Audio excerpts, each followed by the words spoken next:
Préparez-vous à une nouvelle guerre. Et devinez qui va la déclencher? C'est la Russie, encore une fois. Une nouvelle loi vient d'être adoptée par la Douma d'État russe. Il ne reste que la signature de Poutine pour officialiser cela. Cette signature n'est qu'une formalité, et une fois la signature apposée, ce sera officiel. Poutine est devenu fou. Il prépare désormais une guerre qui pourrait dépasser l'Ukraine et toucher l'Europe.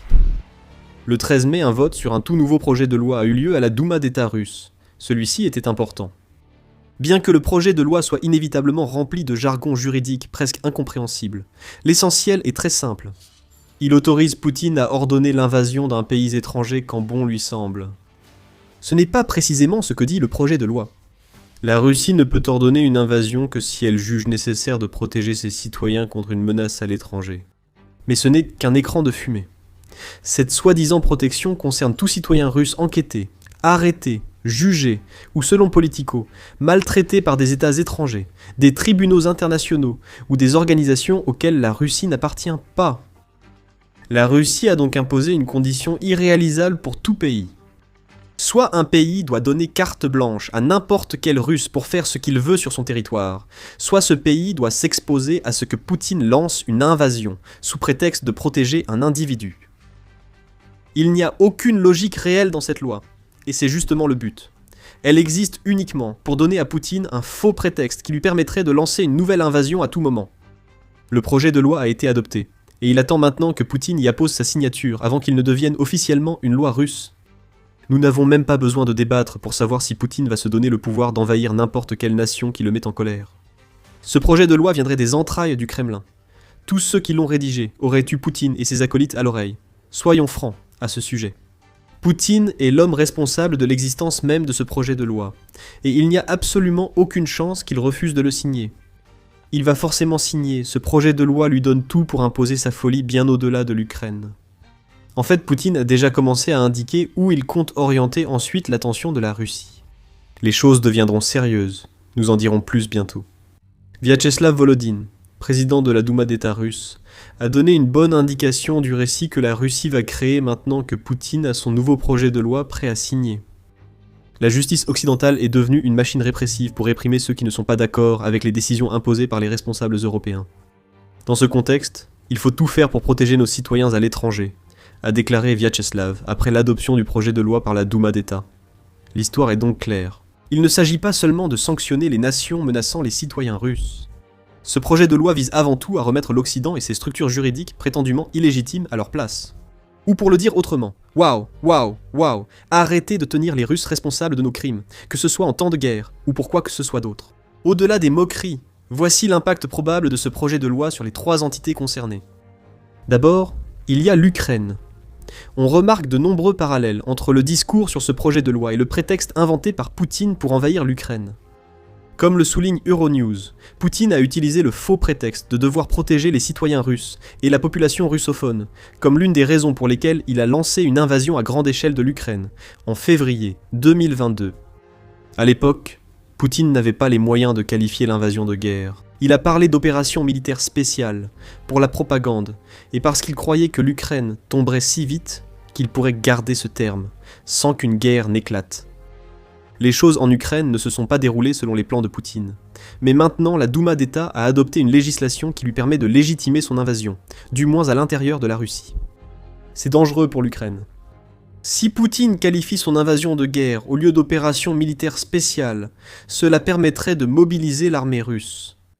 Le président ukrainien Volodymyr Zelensky le pense possible.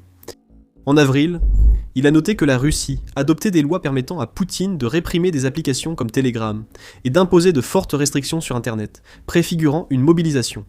Maintenant, il y a un autre signe avant-coureur, et ce n'est pas la seule chose dont l'Ukraine doit s'inquiéter.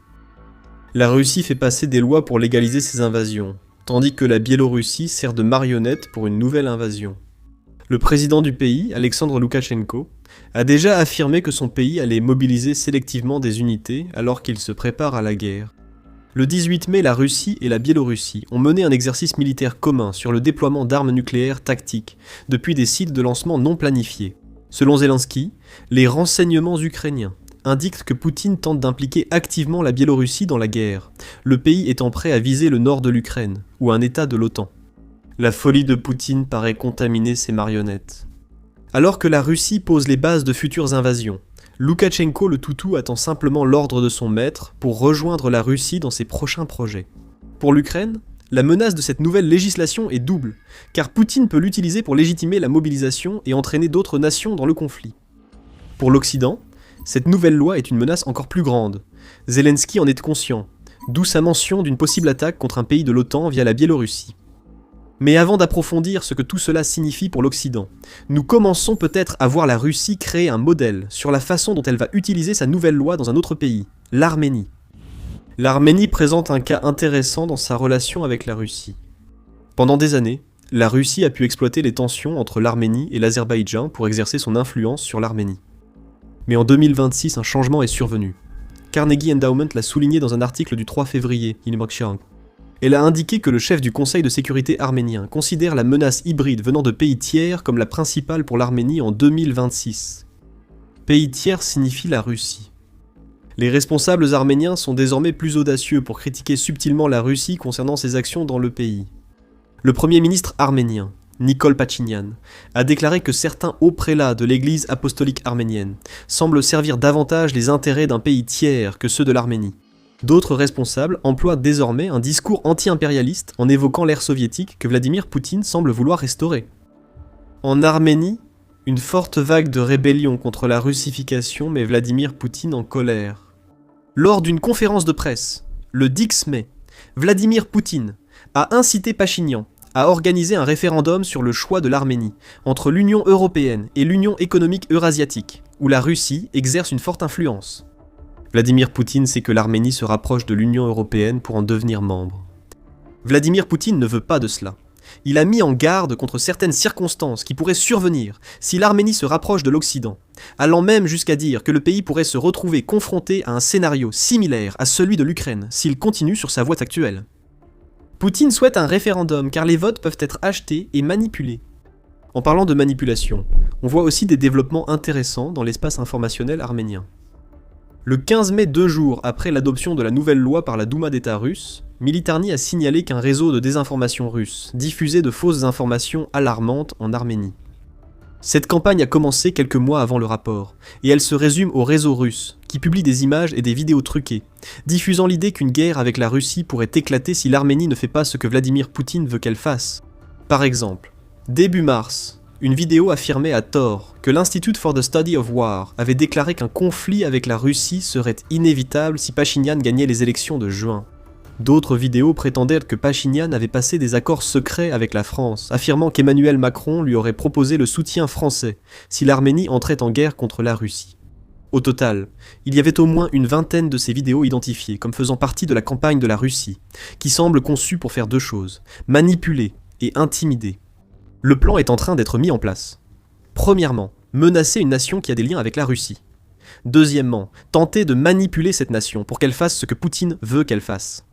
Troisièmement, si cette nation ne se conforme pas, eh bien, il se trouve justement qu'il existe désormais une législation qui permet à Poutine de lancer une invasion pour protéger les citoyens russes. Il se trouve justement qu'il y a beaucoup de citoyens russes en Arménie. Selon l'Osservatorio Balcanico Caso Transeuropa, 142 000 Russes sont arrivés en Arménie, rien qu'au premier trimestre 2022. Beaucoup ont probablement voyagé pour échapper à la guerre que Poutine a lancée pendant cette période.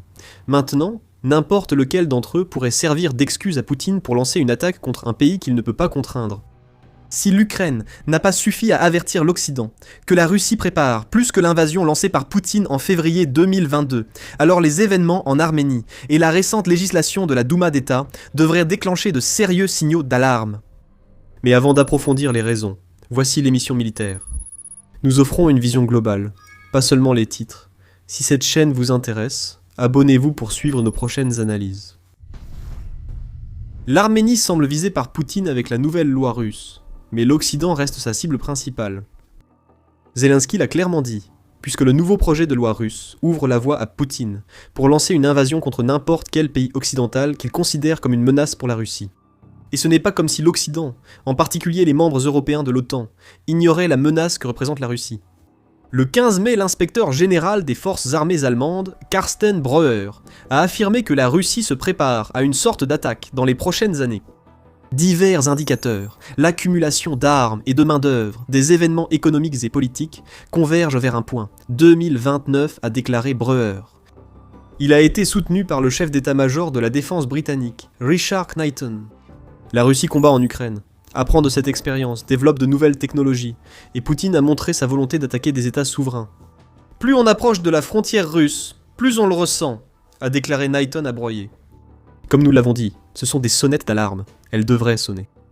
Il y en a d'autres, qui pointent du doigt Poutine, et déclarent qu'il a quelque chose de sinistre en préparation. En février dernier, c'est la Suède qui tirait la sonnette d'alarme.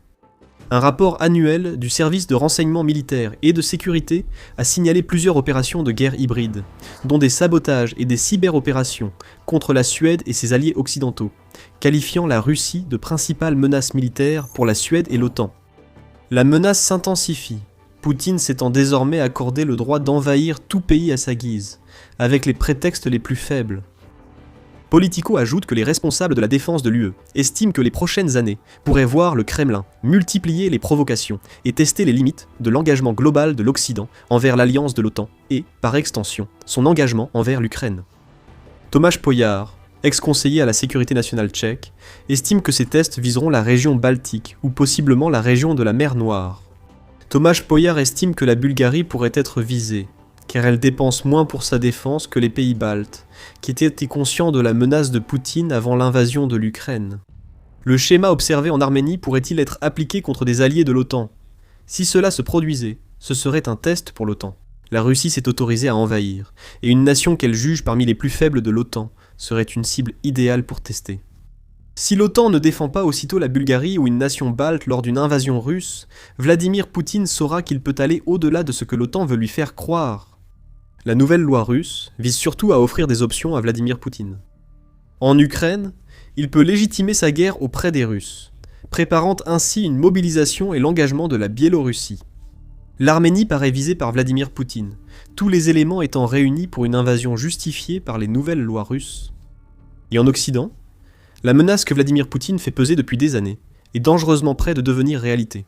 Vladimir Poutine dispose désormais de la base juridique pour justifier une attaque contre un pays comme la Bulgarie, où vivent jusqu'à 30 000 Russes, selon le New Geopolitics Research Network 2021, ou les États baltes, que des dizaines de milliers de citoyens russes considèrent comme leur foyer. Tout indique que la Russie prépare de nouvelles guerres. Mais voici la grande question. La Russie est-elle prête pour le combat qu'elle veut lancer ? Dans un pays comme l'Arménie. Alors oui. Dans son classement de 145 puissances militaires Global Firepower place l'Arménie à la 101e position. Les forces militaires du pays, 65 000 personnes et une puissance aérienne, navale et terrestre quasi inexistante face à la Russie, laissent penser que Poutine obtiendrait probablement le rouleau compresseur qu'il pensait pouvoir imposer en Ukraine s'il attaquait l'Arménie. Supposons qu'il vise un pays de l'OTAN, et que l'OTAN réagisse à l'invasion russe par une défense totale. C'est le pire scénario pour Poutine, surtout s'il envahit alors qu'il attaque déjà l'Ukraine. Nous avons constaté les dégâts causés par l'Ukraine à la Russie. Selon le ministère ukrainien des Finances, la Russie comptait plus de 1,35 million de pertes au 18 mai, chiffre en hausse. Ces chiffres sont impressionnants, et l'Ukraine aidera volontiers ses partenaires européens à élaborer des stratégies pour se défendre contre le type de guerre que mène la Russie. Tant que l'Ukraine compte, Poutine serait fou d'attaquer une nation alliée à l'OTAN. Les choses se compliquent un peu si la Russie réussit d'une manière ou d'une autre en Ukraine, ce qui est loin d'être acquis, puis attaque une nation de l'OTAN. Si les États-Unis rejoignent la réponse de l'OTAN, la Russie sera inférieure en nombre et en puissance de feu dans presque tous les domaines, surtout après des années de combats en Ukraine. L'implication des États-Unis n'est pas assurée. Donald Trump a plusieurs fois suggéré vouloir retirer les États-Unis de l'OTAN et pourrait utiliser une invasion russe contre un petit pays membre de l'OTAN comme prétexte pour refuser d'intervenir. Sans l'Amérique, l'OTAN européenne devrait pouvoir rivaliser avec la Russie. Cependant, la théorie ne suffit pas. Le manque d'expérience face au type de guerre que mène la Russie pourrait poser problème aux membres européens de l'OTAN, notamment lors des combats terrestres, selon Newsweek. L'Europe aurait l'avantage aérien, mais la flotte russe, très imposante, pourrait dominer les navires européens, malgré leur supériorité technologique et leur meilleur entretien. Et bien sûr, la Russie dispose de l'option nucléaire, 5580 ogives nucléaires, contre les 515 que la France et le Royaume-Uni réunis peuvent apporter, selon l'Arms Control Association. Ce serait probablement un combat plus équilibré que beaucoup ne l'imaginent. Et si Vladimir Poutine parvient à provoquer des divisions au sein de l'alliance de l'OTAN, comme il essaie de le faire depuis des années, une invasion d'un petit allié de l'OTAN pourrait bien être réalisable. Le Belfer Center prévoit que la Russie va renforcer sa guerre hybride, ses tactiques d'intimidation et ses campagnes de désinformation dans les prochaines années. La situation actuelle en Arménie pourrait présager l'avenir de la Bulgarie ou des États baltes. Poutine parie sur la possibilité de créer une fracture au sein de l'OTAN suffisamment profonde pour écarter les États-Unis, et assez complexe pour prendre de court les membres européens de l'OTAN, les empêtrant dans la bureaucratie, les querelles internes et des réponses inadéquates. La Russie s'est créé son propre prétexte. Le projet de loi a été adopté. La signature de Poutine est inévitable. Tous les pays européens avec de grandes populations russes sont désormais menacés. Toute dérussification pourrait servir de déclencheur. L'arrestation d'un seul citoyen russe, même pour des motifs légitimes, pourrait servir de prétexte. La folie obscurcit l'esprit de Poutine, rapprochant la Russie d'une guerre contre l'Europe comme jamais. Même sans invasion à grande échelle, la nouvelle loi russe pourrait servir à justifier d'autres actes d'agression, tels que des tactiques de guerre hybride et des opérations de petite envergure censées protéger les citoyens russes. Les bases d'une nouvelle guerre ont été posées. La Russie a légalisé la terreur de Poutine. Alors que la Russie vise de futurs conflits, elle doit encore faire face à bien des difficultés en Ukraine. Les pertes et le recrutement difficile affaiblissent la Russie dans la guerre en Ukraine. Préparer de futures guerres est une chose, mais la Russie doit d'abord survivre à celle que Poutine lui a imposée. Cela pourrait ne pas arriver, car 2026 pourrait être un tournant inattendu pour Poutine. Découvrez-le en regardant notre vidéo, et si vous avez apprécié cette vidéo, n'oubliez pas de vous abonner à The Military Show pour ne rien manquer de notre couverture des derniers développements fous en Russie, obsédée par la guerre. Et merci de nous avoir regardés.